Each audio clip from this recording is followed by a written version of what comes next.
Hey guys, Brian here. Hope your week's going great. In this video, I'm going to show you an 8-year cycle in the euro. If you're wondering why the euro's been so weak lately, this cycle is a big factor. I've also got a chart showing the kinds of problems that pop up when the dollar appreciates rapidly against global currencies. For this one, we're going to go back to the early 1980s, so stay with me.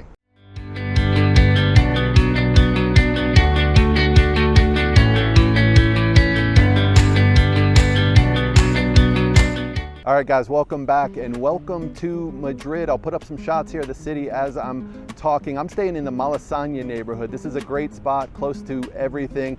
I came out early to shoot this video. It'll get up to 100 degrees today. I have to say, as an American, Europe is a lot more affordable this year. Euro's down about 15% since last summer, 20% peak to trough, and we just hit parity with the dollar for the first time in 20 years. That's a big deal in forex, and I just want to give you our thoughts on what's driving this trend, what to look out for. So we'll start with this chart that dates back to the launch of the euro. The main thing I want to point out again is this 8-year cycle. We're picking it up near the 2000 low. That marked the end of an 8-year decline. Of course, we're using national currencies prior to 1999. After that low, prices then rallied for about 8 years. The top came around $1.60, July of 08. We then had about 8 years of decline. That wave B label is January 2017. So if the cycle remains active, the next scheduled trough, we're looking around late 2024, early 2025. That's a guesstimate. Cycles come and go. They're not an exact science.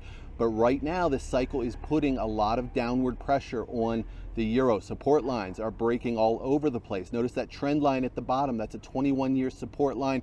Prices broke it in March. The baseline of that parallel trend channel that was governing wave Y, prices broke that support last month. And if we zoom into the decline since the 2021 peak, there's that head and shoulders top we talked about last year. The traditional measurement after a neckline break, that would put euro prices at about 112. We crashed right through it. So point being, these are major levels of technical support and the euro has totally disregarded them. Now, the final thing to keep in mind is this chart. We're showing the year-over-year change in the US dollar index. The euro makes up about 60% of DXY. So euro falls, DXY rises, and for whatever reason, that 15% level tends to create big problems. Debt crises, currency collapses, several financial bubbles have popped around 15%.